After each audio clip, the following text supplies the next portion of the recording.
Esta noche ha nevado en Jerusalén y ahora, bajo la ambigua luz del amanecer, parece más que nunca una ciudad fantasma, un inmenso decorado del que se han ido los actores.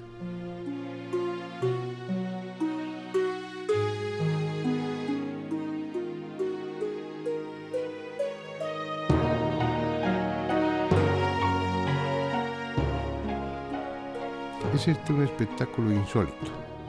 Hace tan solo unas horas las carreteras de acceso estaban cerradas por el temporal. Ni los más ancianos recordaban una nevada semejante. Sin embargo, no habrá mucho tiempo para disfrutar de ello. Cuando el sol esté alto, la nieve comenzará a desaparecer y al amanecer próximo, este manto blanco será solo un recuerdo. Hay que aprovecharlo mientras dure, porque para muchos, como este pájaro, será una experiencia única en su vida.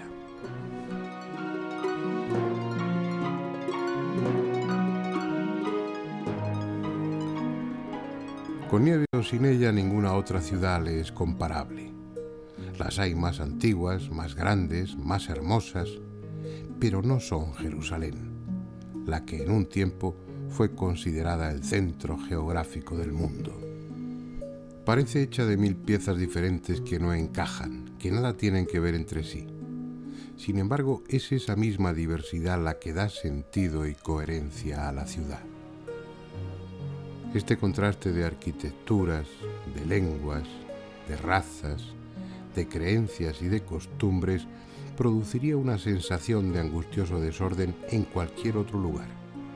Pero aquí, en Jerusalén, resulta lo adecuado, lo natural, como si de esa forma fuese de todos sin pertenecer a nadie. Saul Bellow, el novelista norteamericano Premio Nobel de Literatura en 1976, tiene una frase que recoge perfectamente el espíritu de Jerusalén. En cualquier parte te mueres y te desintegras. Aquí te mueres y te mezclas. Para los judíos es su capital, el lugar donde David instaló el Arca de la Alianza, el símbolo del pacto con su Dios Yahvé. Para los árabes, descendientes como los judíos del patriarca Abraham y adoradores también del mismo Dios, fue aquí desde donde el profeta Mahoma despegó hacia los cielos en un viaje místico decisivo para el Islam.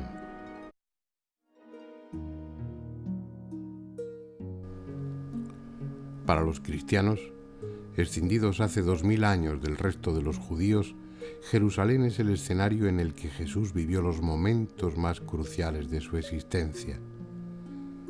Aquí sufrió su pasión, aquí fue muerto, enterrado y aquí resucitó.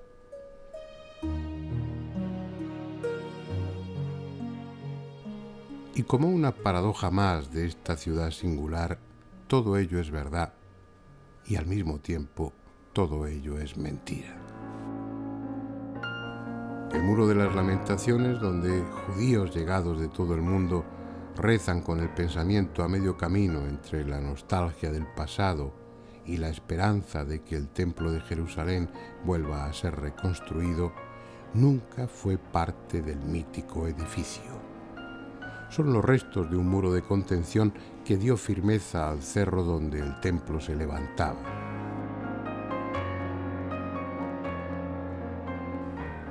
La piedra venerada en la cúpula de la roca, por ser en ella donde Abraham estuvo a punto de sacrificar a su hijo Isaac, y también según la tradición, la misma piedra desde la que Mahoma ascendió al cielo para el llamado viaje nocturno, es con toda seguridad una roca cualquiera, sin más relación con Abraham o Mahoma que la que se empeñan en darle los creyentes.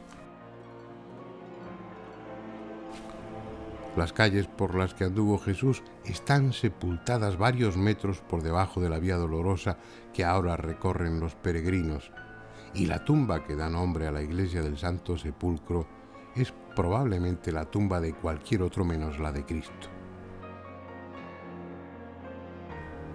Tampoco importa demasiado, las piedras son solo piedras. Lo que realmente cuenta en Jerusalén es el sentimiento. Y toda la ciudad, desde el más profundo de sus cimientos al más moderno de sus edificios, está ya tan empapada de sentimientos piadosos que es en sí misma un templo apto para cualquier oficio de cualquier religión. ¿Pero qué tiene de especial esta ciudad? No está construida al lado de un río que proporcione agua o pesca. Las rutas de caravanas no pasaban cerca. Sus tierras no son especialmente fértiles, ni su subsuelo tiene minerales que valgan la pena. No se trata ciertamente de un lugar privilegiado. Hace 4.500 años era una pequeña ciudad-estado cananea apenas codiciada. Sin excesivo quebranto, para nadie pasó por distintas manos: amorreos, hititas, jebusitas, y habría sido por todos olvidada si David, una vez ungido rey de Israel, no hubiera decidido arrebatársela a los jebusitas y convertirla en su ciudad, la ciudad de David, precisamente por no pertenecer a Judá ni a Israel y estar en el centro de las tierras que ocupaban las 12 tribus. Hace de eso unos 3.000 años.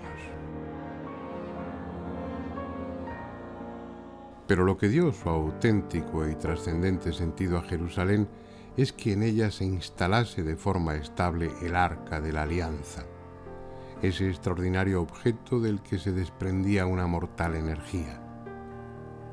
A lo largo de todo el Éxodo, desde que Yahvé le entregara las tablas de la ley a Moisés en el monte Sinaí, había acompañado al pueblo judío. Allá donde se asentaban era colocado el tabernáculo y en su interior el arca con las tablas. Tabernáculo sobre el que de día había una columna de humo y de noche una de fuego.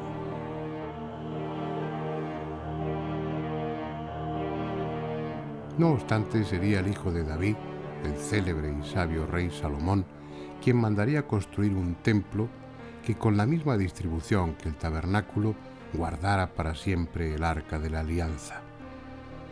Y fue aquí, en la explanada donde está el Domo de la Roca, muchos metros por debajo del suelo actual, donde se construyó el Templo de Salomón. Aunque enorme, con multitud de dependencias para los diversos actos de la liturgia, su corazón era el devir, la cámara más secreta, donde nunca penetraba la luz del sol y en la que bajo las alas de 2 enormes querubines forrados de oro se custodiaba el Arca de la Alianza. Solo el sumo sacerdote tenía acceso a esa habitación, y aún así únicamente entraba una vez al año, el día de la expiación, el Yom Kippur, cuando pronunciaba el nombre secreto de Dios. Todo fue destruido. En el año 586 a.C., el ejército de Babilonia lo arrasó hasta los cimientos. La tierra cubrió sus ruinas y nuevos barrios de casas se edificaron encima. Todo lo que el viajero puede ver de aquella construcción es el célebre Muro de las Lamentaciones. No es una parte del templo, es simplemente un trozo del gigantesco muro de contención que rodeaba la plataforma sobre la que el templo se edificó.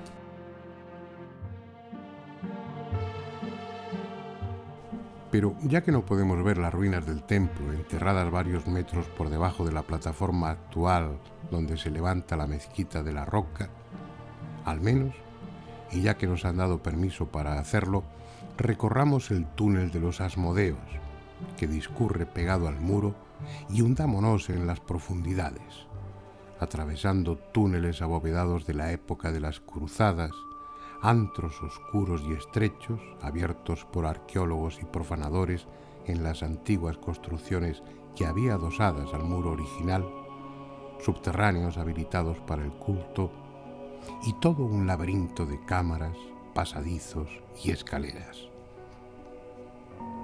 Las más de las veces solo el ruido de nuestros pasos nos acompaña, pero en ocasiones, venidos de algún túnel cercano abierto a los fieles, llegan rezos y cánticos que, aunque suenen alegres, están llenos de nostalgia. Aquí abajo, lejos del tráfico y al abrigo de los turistas, los judíos se sienten más en contacto con sus viejas raíces, más cerca, aunque no puedan verlo, de su añorado templo.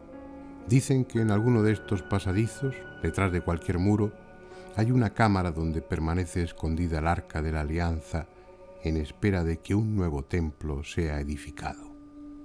¿Quién sabe? En una amplia estancia de estos subterráneos, habilitada para la visita de grupos reducidos, se exhibe una maqueta de cómo era el templo en tiempo de Herodes, según la versión de los arqueólogos. En el muro occidental, un mecanismo desplaza el nivel de los edificios actuales para dejar al descubierto la zona de excavaciones en la que ahora nos encontramos.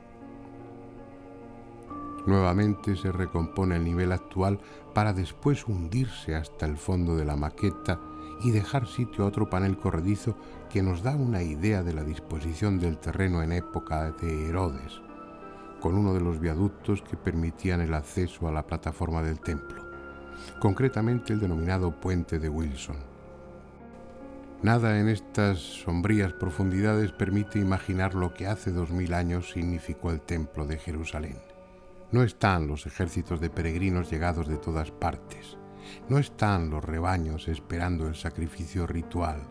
No hay canciones, no hay bullicio. Huele a humedad y a aire estancado. No hay incienso. Lo que sí se percibe es ese aroma de misterio que exhalan las viejas piedras, como esta, incluida en el muro y desproporcionada respecto a las demás. Es como un monstruo colosal cuya presencia nadie puede explicar. Mide 13 metros y medio de larga, más de 3 metros de altura y más de 4 metros y medio de profundidad. Un bloque monolítico, labrado y pulido, que pesa 565 toneladas. Cómo llegó hasta aquí y cómo lo colocaron es un enigma que nadie ha resuelto. Forma parte de una hilada de piedras de gran tamaño y peso cuya finalidad arquitectónica se nos escapa. Si seguimos el angosto pasillo excavado a lo largo de este muro occidental, podremos ver la perfección con que los canteros del tiempo de Herodes trabajaban la piedra. Son sillares perfectos, ajustados unos a otros de forma impecable, con una técnica equiparable a la de los constructores de Mesopotamia y Egipto. En el recorrido por túneles, pasadizos y cámaras se desciende hasta el nivel que tenía el suelo hace 2000 años. Con absoluta seguridad, en un momento u otro de su vida, Jesús pisó estas mismas losas. Las de arriba, las de la Vía Dolorosa, ahora recorridas con veneración por los cristianos, bastantes metros por encima de donde estamos, nada tienen que ver con la pasión y muerte de Jesús. Su época fue esta, la de estas piedras, 20 siglos por debajo de la Jerusalén actual.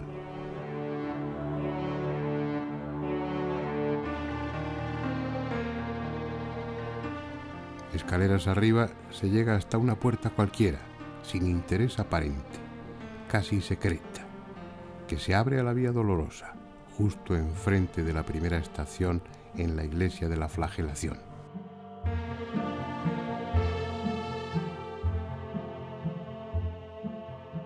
Movidos por la fe, los peregrinos irán en procesión por esta calle en los días de la Semana Santa, pensando que recorren el mismo camino que Jesús recorrió en aquellas fechas aciagas. Pero el pasado quedó allá abajo, de donde venimos. Todo este escenario es de ayer mismo.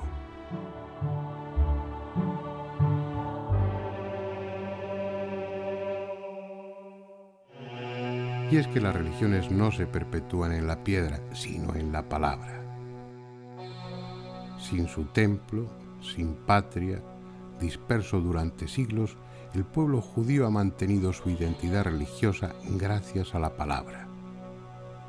Tal vez como en ninguna otra religión haya sido y sigue siendo tan fundamental la conservación fiel de sus textos sagrados, la transcripción exacta, sin cambio alguno, de las leyes que, según su fe, fueron dictadas nada menos que por el propio Dios.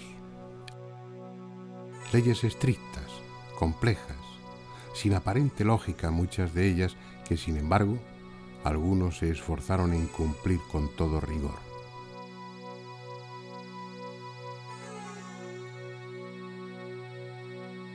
Vayamos a las orillas del Mar Muerto para hablar de un grupo, de una secta judía que asumió el doble compromiso de seguir al pie de la letra la ley mosaica y copiarla con toda fidelidad, de forma que ni una sola de las palabras se perdiera para las generaciones futuras.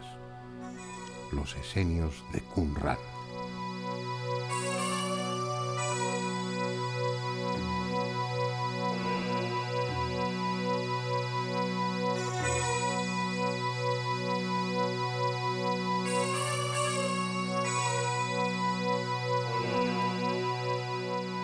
A finales de 1946 o principios de 1947, miembros de la tribu beduina Tamirek descubrieron en una de estas cuevas varias vasijas de barro, algunas intactas y otras rotas.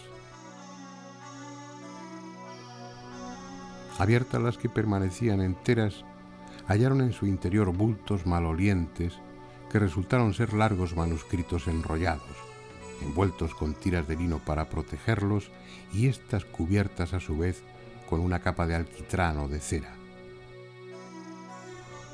La escritura que había en aquellos rollos les resultaba desconocida, pero era fácil deducir que se trataba de algo muy antiguo y que, adecuadamente vendido en Belén, a donde se dirigían, les podía proporcionar unas cuantas libras.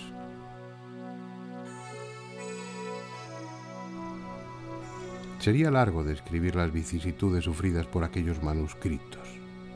Durante muchos meses, lo que hoy se considera de un valor incalculable fue rechazado o mal vendido y en líneas generales despreciado por los pocos expertos en cuyas manos cayeron. Finalmente, el adecuado estudio de los rollos y el descubrimiento de otros más en cuevas vecinas demostró que se trataba de manuscritos de unos 2000 años o más de antigüedad, entre los que había textos del Antiguo Testamento junto a otros referidos a las ideas y reglas de una secta judía de la que poco se sabía y que más tarde sería identificada como la de los esenios.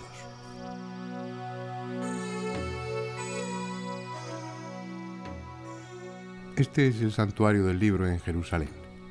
En él se conservan gran parte de los rollos de Qumran en las condiciones adecuadas de humedad y temperatura. En total, de esas cuevas de orillas del Mar Muerto, se han rescatado unos 850 manuscritos, aunque muchos de ellos están reducidos a simples fragmentos.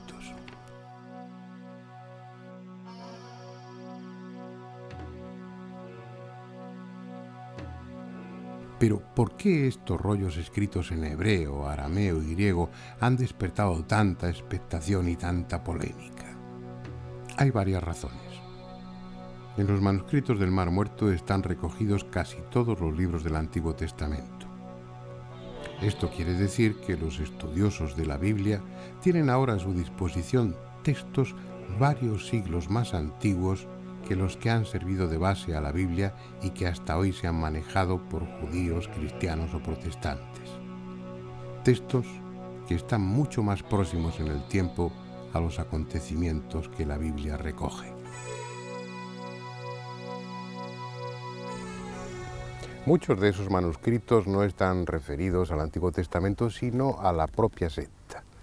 Una secta de la que se sabía muy poco, la de los esenios. Se sabía muy poco, aunque se había hablado, yo diría que demasiado. Por ejemplo, algunos investigadores sostienen que el cristianismo está inspirado, fundamentado en los planteamientos filosóficos y religiosos de la secta. Otros llegan a afirmar incluso que Juan el Bautista y el propio Jesús fueron miembros de esa secta. Y en último extremo está la existencia misma de los rollos. ¿Para qué tantas copias? ¿Para qué escribir tantos manuscritos? ¿Para qué prepararlos en rollos, envolverlos cuidadosamente, encerrarlos en vasijas y después ocultarlos en cuevas cuya entrada disimularon? Vamos a intentar encontrar respuesta a todas esas preguntas. Se ha especulado mucho sobre el retraso con que esos manuscritos han sido dados a conocer. Daba la impresión de que se ocultaba algo o que había interés en aplazar todo lo posible su publicación. No pocos pensaron que en los rollos de Qumran había textos que contradecían la versión del Antiguo Testamento que figura en la Biblia o que de alguna manera ensombrecían la figura de Jesús. En algunos círculos se aseguraba que el Vaticano estaba presionando a las autoridades judías para que parte de los manuscritos no se divulgasen. Hoy todos los manuscritos están a disposición de los especialistas y se han realizado traducciones prácticamente íntegras a diversos idiomas. Y la conclusión es muy distinta a la que mantenían los desconfiados. Pese a ser varios siglos más antiguos que los que sirvieron de base para la actual Biblia, esos manuscritos del Mar Muerto están diciendo prácticamente lo mismo sobre el Antiguo Testamento. Es decir, a lo largo de los siglos, ese Antiguo Testamento se ha venido copiando de una forma casi exacta, con muy pequeñas, con muy ligeras variaciones. También el estudio de esos manuscritos despeja las dudas respecto a Jesús, Juan el Bautista, los cristianos y los esenios, pero de ello nos ocuparemos después. Ahora vamos a visitar unas ruinas cercanas a las cuevas para conocer un poco más sobre la secta de los esenios. Aquí vivió la comunidad esenia de Qumran desde el año 150 a.C. hasta el año 68 de nuestra era. Unos 2 siglos ocupando lo que antes había sido un asentamiento romano. Algo más de 200 años dedicados a la oración, a la copia de manuscritos, al trabajo comunal, al silencio y a la rigurosa observación de la ley mosaica. En contra de lo que algunos creen, los esenios no eran un grupo minoritario o extraño. Junto con los fariseos y los saduceos, constituían uno de los 3 partidos religiosos más importantes del judaísmo en los últimos siglos anteriores al cristianismo. Aquí en Qumran vivieron los más estrictos, los más radicales, posiblemente una rama escindida de ellos especialmente fanática. La gran mayoría de los esenios vivían de otra forma y en otros lugares, fundamentalmente en Jerusalén. Pero allí donde estuvieran eran un ejemplo de rigor y ortodoxia judía. Se agrupaban en comunidades y carecían de propiedad privada. Todo lo entregaban a su comunidad y ella les proveía de lo que necesitaban. No sacrificaban animales, no fabricaban armas y rechazaban el comercio en todas sus formas. Consideraban al cuerpo algo corruptible y de escaso valor, en tanto que el alma era imperecedera. Estudiaban las propiedades medicinales de las plantas y de los minerales, por lo que también tuvieron fama como sanadores, pero además creían en el destino, en la predestinación y alcanzaron alta estima como adivinos. Confirmando esa faceta de los esenios, en las cuevas de Qumran se han encontrado también textos astrológicos. Lo curioso es que, como correspondería a unos buenos ocultistas, esos fragmentos de manuscritos que hacen referencia a temas astrológicos están escritos en clave. En lugar de hacerlo de derecha a izquierda, como se escribe y se escribía entonces en hebreo, están redactados escritos de izquierda a derecha y utilizando 3 alfabetos diferentes: el griego, el hebreo cuadrado y el antiguo fenicio. Sin embargo, pese a tantas precauciones, no debieron ser buenos astrólogos, porque ellos, al igual que otras muchas sectas y grupos judíos de aquella época, estaban convencidos de la inminencia de un hecho fundamental: la llegada del reino de Dios y el consiguiente juicio universal. Una creencia que, como hemos comprobado a lo largo de estos 2000 años, no se ha producido, pero que, sin embargo, en aquella época era suficiente aliciente para que los más estrictos, los más ortodoxos, ajustaran su vida con todo el rigor posible ante la inminente llegada de ese juicio. Lo mismo que probablemente pasó con esta secta de Qumran. No era fácil entrar a formar parte de la secta, cuyos miembros se consideraban a sí mismos una élite, unos auténticos elegidos. El aspirante debía pasar 1 año de prueba y 2 de noviciado.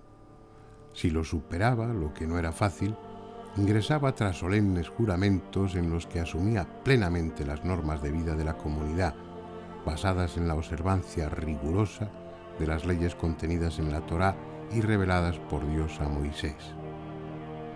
La honradez, el respeto a la verdad, la no violencia, serían ya para siempre parte de su conducta, como lo sería también el celibato, ya que para los esenios la mujer era un ser esencialmente corrupto.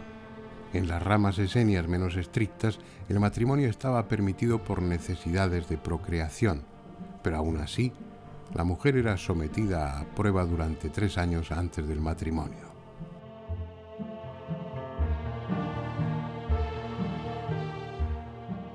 Por lo que acabamos de ver, difícilmente pudo ser Jesús un esenio. Entre otras cosas, él se mezcló con todo tipo de gentes, incluidos delincuentes, prostitutas. Y por otra parte, su mensaje no era un mensaje elitista. Él y sus discípulos dirigían sus enseñanzas al pueblo y para el pueblo. Había coincidencias respecto a la castidad, las curaciones milagrosas, la observación de la ley de Moisés y otros muchos aspectos. Pero lo raro es que no hubiera habido esas coincidencias. Entre ellas también estaba la creencia en que la llegada del reino de Dios se iba a producir de forma inmediata, que fue una de las primeras cosas que predicó Jesús durante su vida pública. Ese maestro de justicia al que se alude en los textos referidos a la propia secta y al que algunos consideran o identifican con el propio Jesús, fue 150 años anterior a Jesús. Y además su mensaje, sus enseñanzas, su figura estaban circunscritos esencialmente, estrictamente al interior, al contenido de la propia secta de los esenios. Las coincidencias, por otra parte, son lógicas. Saduceos, fariseos, esenios, cristianos son diferentes ramas de un tronco común. Por lo que respecta a la posible relación o contacto de Juan el Bautista o de Jesús con los esenios, no tiene nada de particular. Por lo que hemos visto, los esenios eran una secta con mucho prestigio social y religioso. Y es probable que hubieran mantenido conversaciones o que hubieran tenido algún tipo de relación con los esenios. Pero lo extraño, o lo verdaderamente extraño, es justamente lo contrario. En el Nuevo Testamento, a pesar de ser los esenios, como digo, una secta de gran prestigio y muy conocida, en el Nuevo Testamento no se menciona a los esenios ni en una sola ocasión. Lo que hace pensar que más que por un olvido fue intencionadamente, aunque ya no sepamos cuál es la razón. La última cuestión que queda por dilucidar aquí en estas ruinas de Qumran es qué razón llevó a los esenios que vivieron aquí a ocultar con toda rapidez esos manuscritos cuidadosamente guardados en tinajas. ¿Qué les llevó a esa precipitación? La razón de tal ocultamiento solo pudo ser una: el peligro de que en cuestión de días, tal vez de horas, alguien destruyese los rollos manuscritos y los encontraba. Ese alguien era con toda seguridad el ejército romano, que acababa de conquistar la vecina ciudad de Jericó. Sus temores no eran infundados. Muy poco después, Qumran fue destruido y los esenios de la comunidad muertos o dispersos. El Imperio Romano y sus poderosas legiones hace siglos que desaparecieron. También a los esenios se los tragó el tiempo. Y es que indefectiblemente los hombres, con sus pasiones y sus creencias, terminan muriendo. Solo el desierto sobrevive, y este pequeño mar, tal vez porque ambos nacieron muertos y permanecen así desde siempre.